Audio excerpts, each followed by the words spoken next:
Hi, everybody. Welcome back. I'm Laura Ashley Abraham. And I am Connie Smock.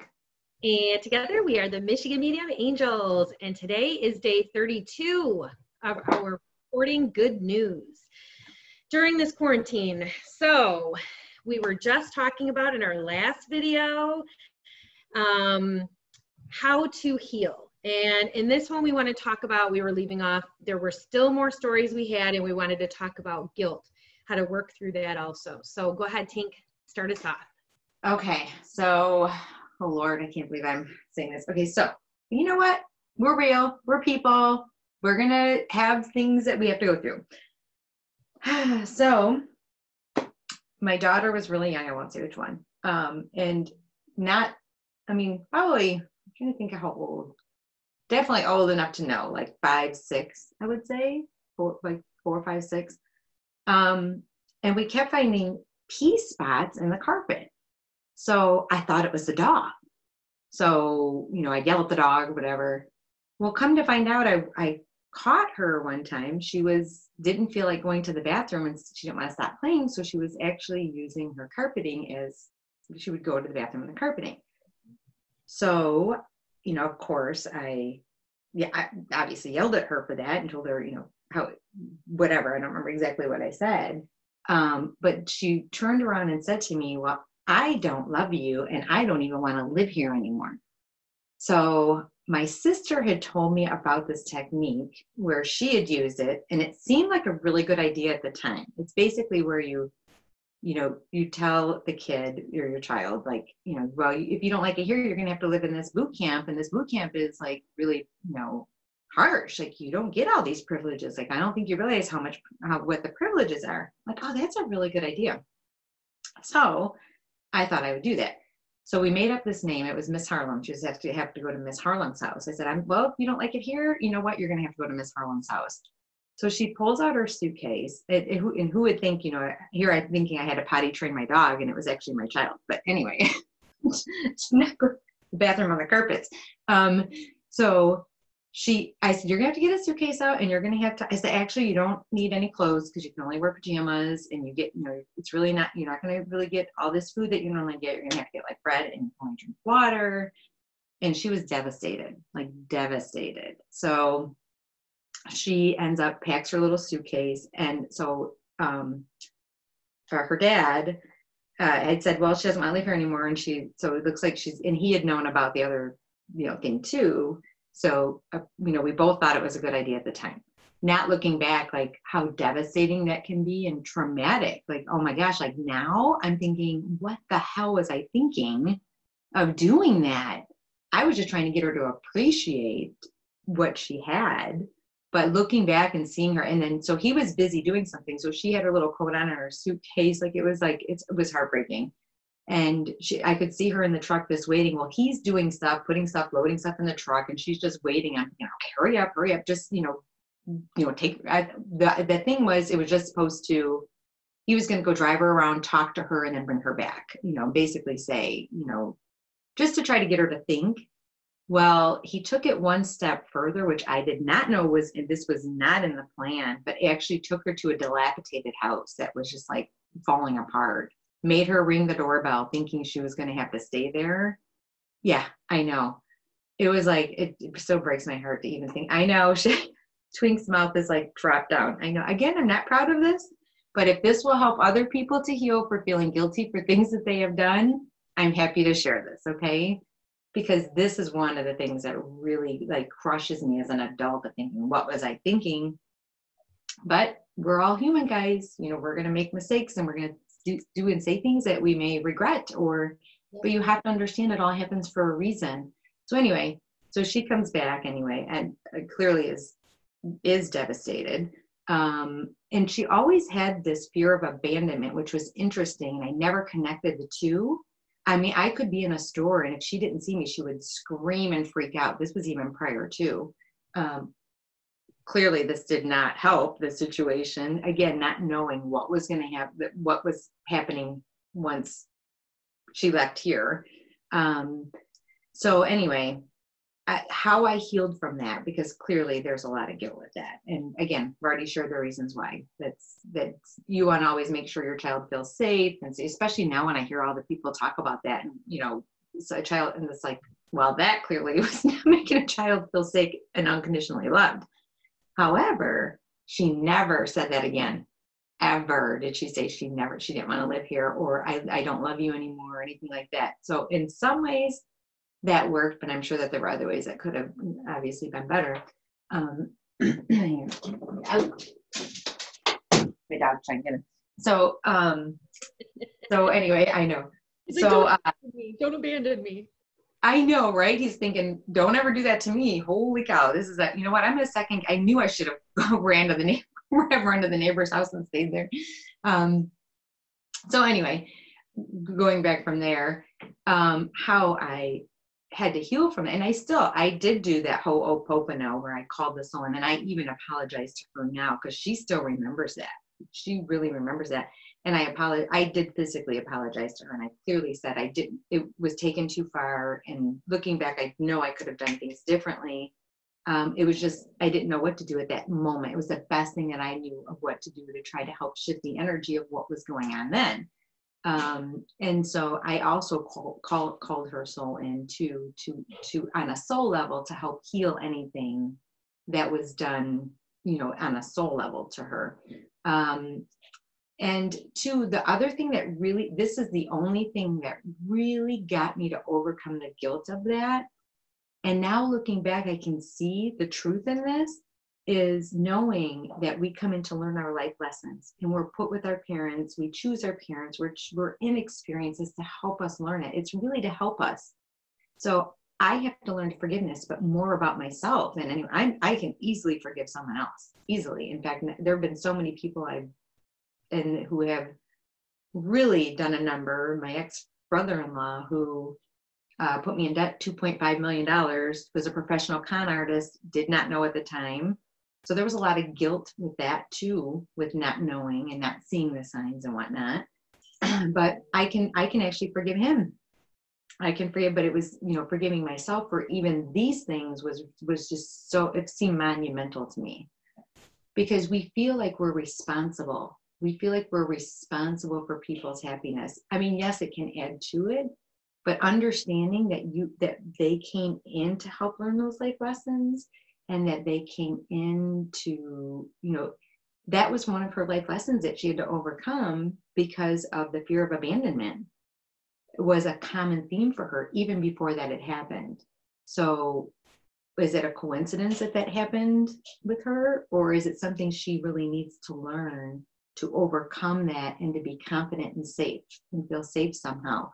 Now, I've done things differently, I have obviously, talked about it with her about it, and to come to understand about why things happen and whatnot with her too. So, so that is my one thing that, if you want to say has haunted, that would be a haunting, if you will. Mm-hmm. Yeah. No, thank you so much for sharing that, seriously, because honestly, that's really helpful. And I know that's really hard I would think that would be really hard to talk about, or just to share something like that, so personal.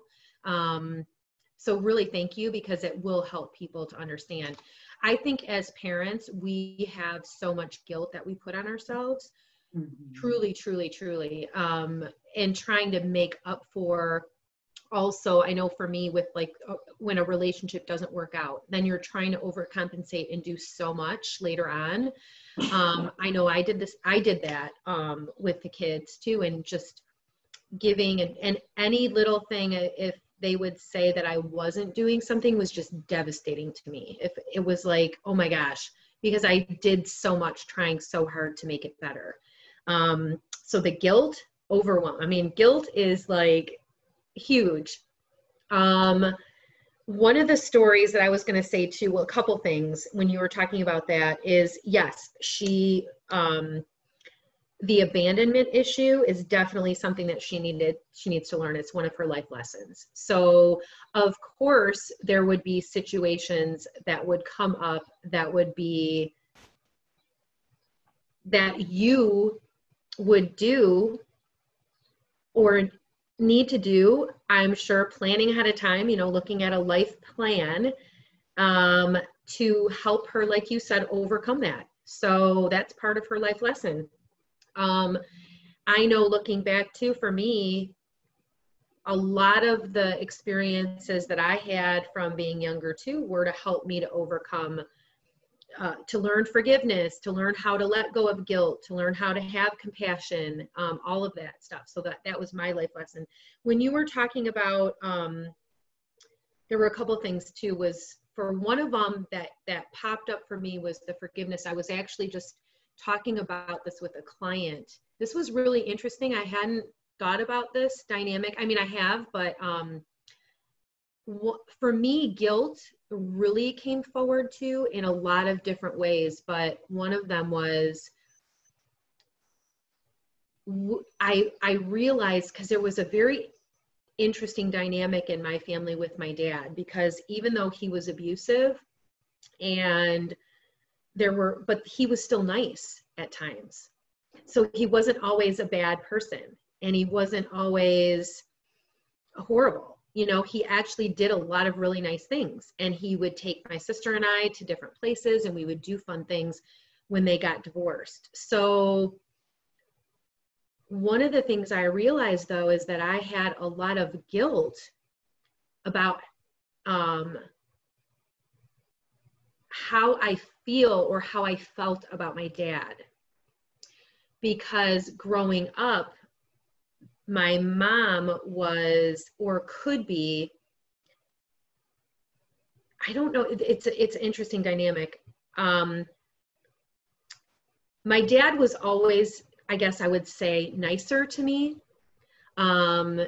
Because of the abuse, he felt or thought that I was keeping his secret with the sexual abuse. So I feel, looking back, I can see this now when I looked at it, but he would do nicer things for me than he would do for my sister. He would, for instance, I'll give you an example. I remember when we were younger and he was taking us on one of the visits after they had gotten divorced. I remember my sister saying to me, "Ask Dad if we can get an ice cream." And we had to whisper, and we had to talk in code because we weren't supposed to talk to each other. And he would try to separate us.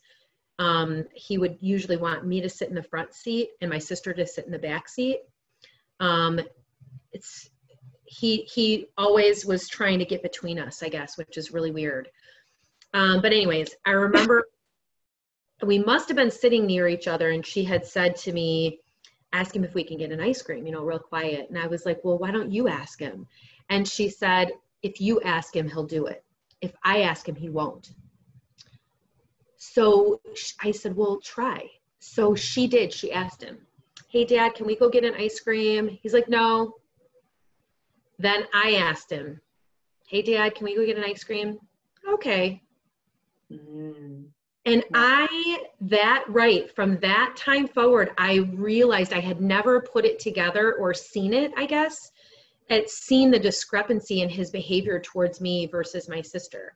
So growing up, I always felt this weird feeling that my dad, I felt like my mom was mad at me with the way that my dad would treat me, because she would treat my sister different than me. She would overcompensate with my sister. And there was always this thing where I felt like I was kind of stuck in the middle. And I felt guilty too about, even though my dad was not nice sometimes, that he could be nice. And for me to like this person or to care about this person who was so cruel at times and so mean at times, that was very confusing for me. And so I think I have had a lot of guilt connected with that too, and had to work through that aspect of it, and still having to work through that aspect of it. Because how do you rationalize somebody who is so mean and nasty? How do you rationalize still loving that person? But he was my dad. So having that love, hate, that anger towards him, and not understanding it, that is something that can take time. That's another one of those layers that you have to really work through and recognize. Even if because he was nice sometimes, and then he could be completely mean and like change, very, very quickly. And I never really knew what to expect. So that was something I always never felt settled, and I never felt safe. So having to work through the guilt of him being nice to me and giving me things that he didn't do for my sister, and him treating me different than he treated her, was really difficult. So that's another aspect of the guilt also, is how do you work through that? And that is, for me, I can't talk to my dad about it. I can't say that because I don't have a relationship with him. So for me, it's writing it down and journaling and trying to look at it from a soul level, like Connie said, looking at this from a soul level. What was my lesson in this? What did I need to learn? And how can I forgive him, but also forgive myself at the same time?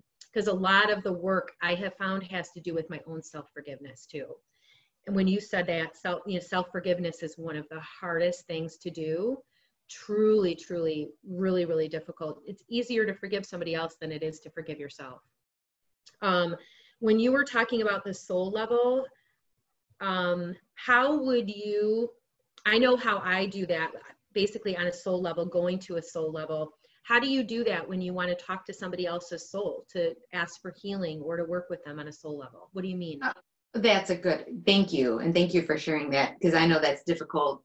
I know it's getting easier and easier for you to talk about your experiences too. But again, if we're helping people, and one thing we'll say is, maybe this is a lesson too for judgment of people watching this. No judgment, right?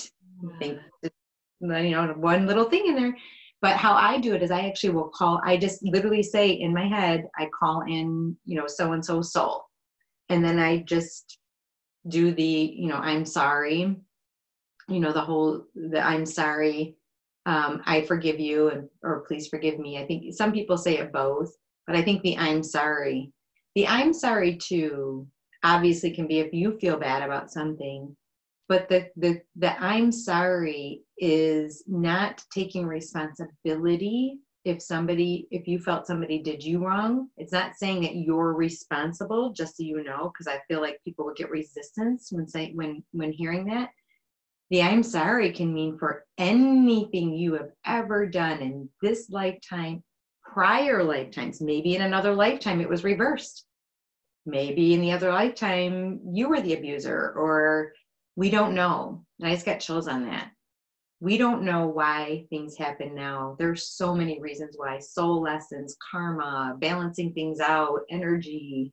It may not make sense to us in this lifetime. So that's why the I'm sorry it's not accepting responsibility unless you want to accept responsibility for something. But I'm speaking more on a level of when you have to forgive someone else for something that they have done. Again, it may have been another lifetime, so I'm sorry for any lifetime. I actually will even say that in my head. Like I will physically say it. I'm sorry for anything in this lifetime, anything in that lifetime, or if I know of a particular incident, I'll bring that in and say that. And then the thank you is about thanking them for the life lessons and thanking them for helping your soul growth. Because when you can come from a state of appreciation of that, that's where the healing comes in. And the compassion comes in, and the empathy and all that comes with it. It's really being grateful for the experience, for helping your soul grow. Because and this is the truth, the worst experiences and the most hurtful and the most chaotic are the ones that are going to catapult your soul growth. It's how you choose to handle it though, going forward and accepting it for that, and not either retaliating. And there's sometimes energetically you may need to, but it's how you do it, because it's not what life happens to you. And the saying, it's 10% of what happens and 90% of how you react to it. So going forward, how will you react to things going forward now? And once you really start understanding and getting this, you'll get to a place where something will happen and you think it may be happening to you, but you realize, okay, this is happening for me. So that's really interesting. So why is this happening? And then you're like, oh, I see the pattern now. I can see why this is happening. And once you break that cycle, that chaos and those experiences you won't need anymore, and then you can move on to another lesson. So it really depends on how long you want to stay stuck in that lesson. And then the I love you is I love you, because that's loving someone unconditionally. You don't have to have someone in your life who's hurting you or who is not a good influence or vibration. But the love you is just saying, I still love you on a soul level unconditionally. And I understand that it's all happening for a reason. I may not like it, and it may suck, and it may be horrible, but I understand, and thank you. So that's what I do. What do you do? That was really good. I know when you were saying that too, it's making me think, like with my dad, I don't have any connection with him. I don't have any contact with him at all. It's very important for my healing to not have any contact with him. If he was in a different space where he said, hey, I'm sorry, I did this, and he was owning and taking responsibility, that may be a different story, but he's not. He hasn't taken responsibility or accountability for his behavior. So that's part of it too. Every relationship that you have, it's important for you to recognize, what are you getting back out of the relationship, and is it good for you? You don't want to be in a relationship based out of obligation or because you have to. It's very, very important that you are aware of who is surrounding you, who is in your energy field, because they do impact you. And my dad was impacting me negatively for a long time. I was not able to see or have my memories come back until my memories came back. He was in my life up until that point. And then when my memories came back, that was where I had cut contact. So from that point forward, that was part of my healing process, was not having him in my life. And then I was able to start to be able to heal and to work through that and not hold a space for guilt, because I was really upset and felt really guilty for a lot of things, for all of that time having not honored myself and not listened to what my inner knowing knew or was trying to tell me. So I had to do a lot of forgiveness on that too, of just having contact with him. And he was in my life when the kids were little. So, that's another part of the guilt too that I had to work through. When you were talking about that process too, of what you do, that's a lot of it for me. And I think each situation is different. For me with my abuse, it's been different things. I've had to use different modalities.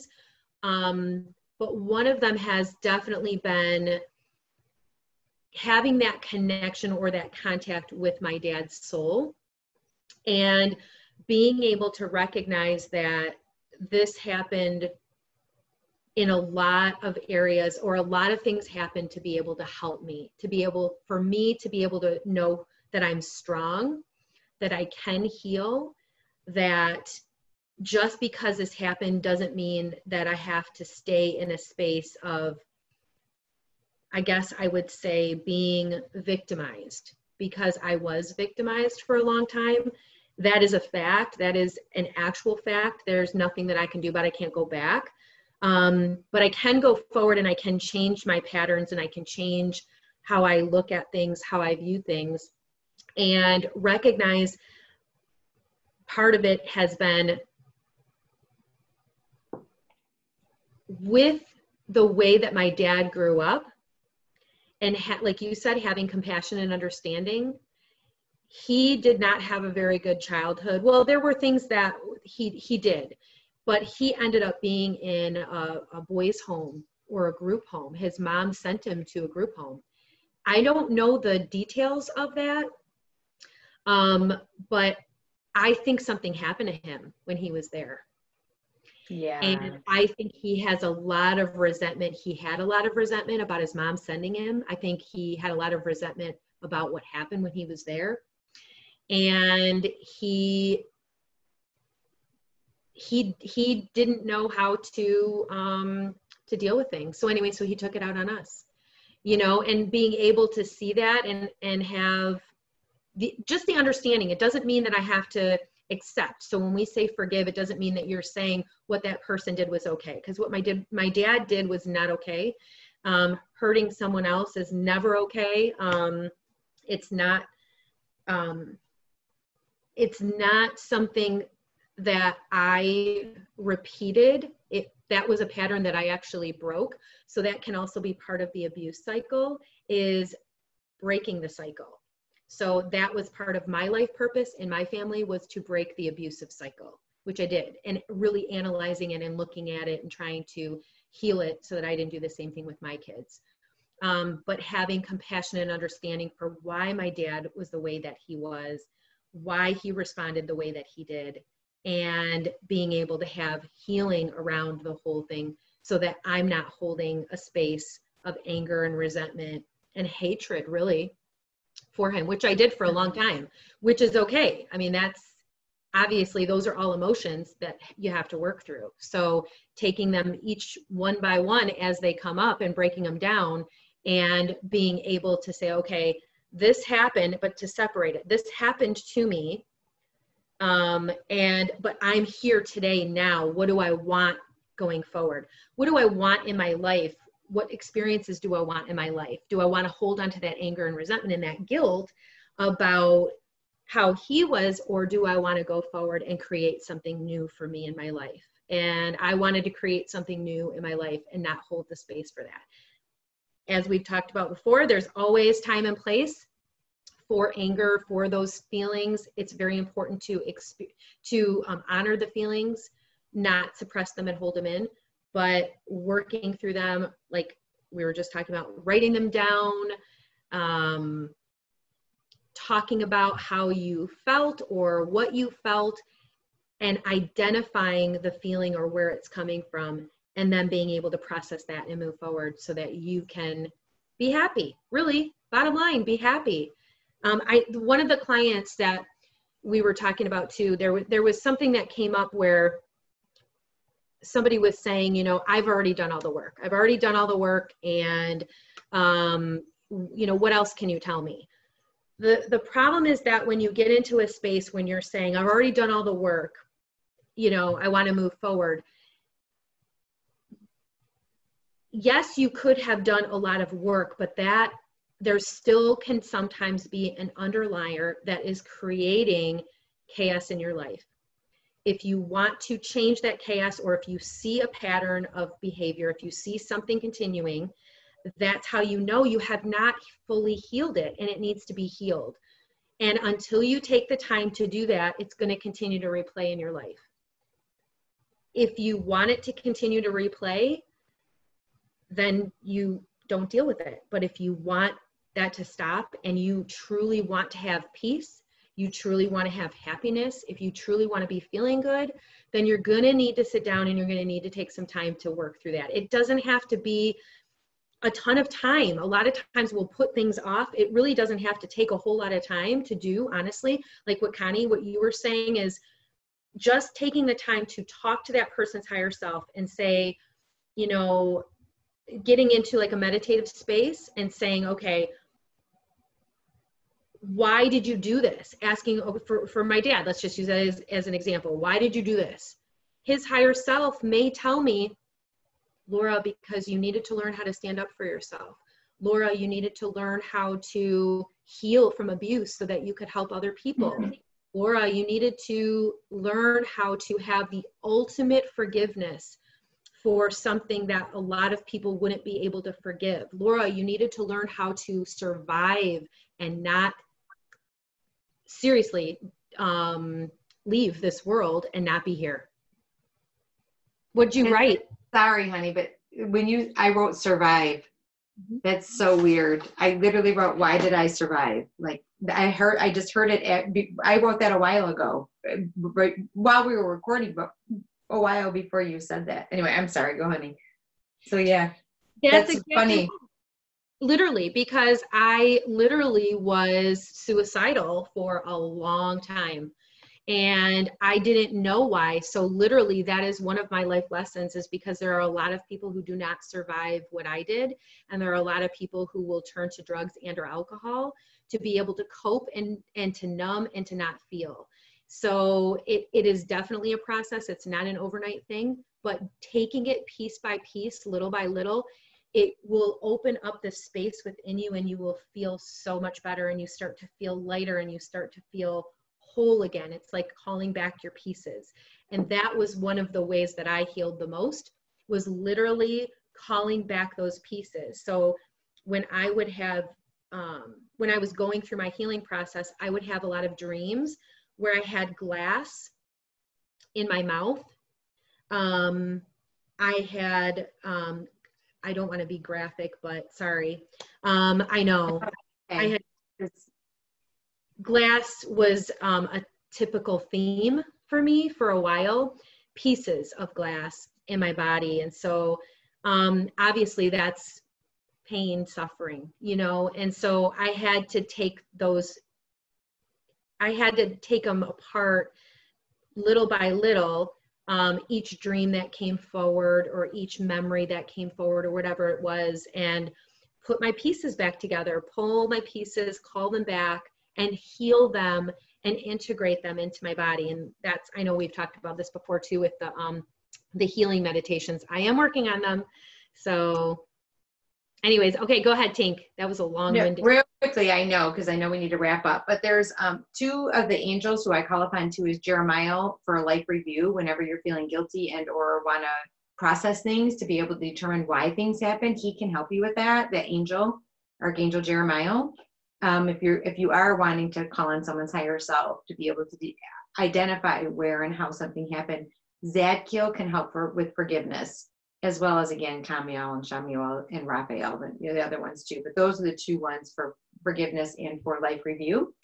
And then also, it's not about, when doing this, I know a lot of people will get resistance saying, well, this person did this to me. No way in hell do I want to, do this. To give them that out or to release them of this. It's not about the other person. It's actually about you. And it's about healing you. All this is for you. Everyone else is just a player and an actor and actress in your play. That's it. It's just to help you learn your life lessons while you are helping other people learn life lessons as well. And we will talk about, we talk about chaos, but this is a whole nother video, people who are addicted to the chaos. So that's something we'll talk about later. Another thing you can do quickly, and this is something when you're fragmented or your soul is fragmented. And I know there are a lot of shamans who can do some soul retrieval, which is great. I know Lori Lipton is one. She's a great source for that as far as a shaman healer. There's another Joe who I've not been to, but I've heard a lot of good things about. But the one simple thing you can do quickly is you can just say, remember, everything is about intention. Everything is energy. Just sit there and say, I call all of my soul fragments back to myself, as many that is as safely as possible after they've been cleared and cleansed. And please help them to integrate them slowly, either during sleep time or whenever is most beneficial for me. And then also what you want to do is any soul fragments that I still have from other people are being returned back to them after they've been cleared and cleansed as well. This is part of the process to help you be whole again. And I know there's a lot more to it, but this is something that's a simple thing that you can do quickly, and as many as that safely can and then will come back to you. But and thank you again, you too, Twink, because a lot of this is not easy to talk about. It's not easy. Again, if we were fearful of judgment, but this is one of our life lessons. It's about transparency, and it's about if we can help other people with our stories, then we're doing, but it still takes a lot of courage. So yeah, so thank you for sharing that too, because it's not easy. Yeah. Oh my gosh. Yeah. That's like, I've said that before. That's why it happened, is so that I can share it, because it's part of my healing, but it's also part of our journey to be able to help to heal other people too. Yeah. I know. I know there's a lot of people I'm sure that are going to see this that it's really going to resonate with, that they're going to, yeah. But I think we need to wrap up. So, unless there's anything else? Nope, that's it. All right, everybody. I'm sorry. We were going to talk about giving back. Oh, yeah. So for what we're going to do, because I know there are a lot of frontline people, but we really want to highlight, if you will, or spotlight the healthcare workers, because we're getting lots of text messages asking for healing prayers because they are working double shifts, really sometimes no breaks. They're not able to eat properly. A lot of them are getting run down and they're getting sick themselves. So we would like to give back, Twink and I were talking about this, to a healthcare worker, a free reading. So if you either know someone who's a healthcare worker who you would like to nominate, just put a name in there, and or yourself, just say, I am, a healthcare worker, I'm a nurse, whatever you want to say. And what we'll do is we'll then, with all those names, we'll pull a name, and then that's going to be our give back for a free reading, free half an hour reading. Yeah. Yeah, I think we'll do that because right now, this will come out, I think, in May or in the next couple of days. So we'll do it for May, and we'll figure out when we'll pull it in May at some point. We'll keep it posted. Yeah, but nominate somebody. You can nominate yourself, but let us know. Definitely put yourself out there and let us know somebody that you feel would be a benefit for a free reading. Okay? Awesome. Did I say it? Everybody have a magical day and night filled with peace, love, and light. Fairy dust. And fairy dust. I love the fairy dust.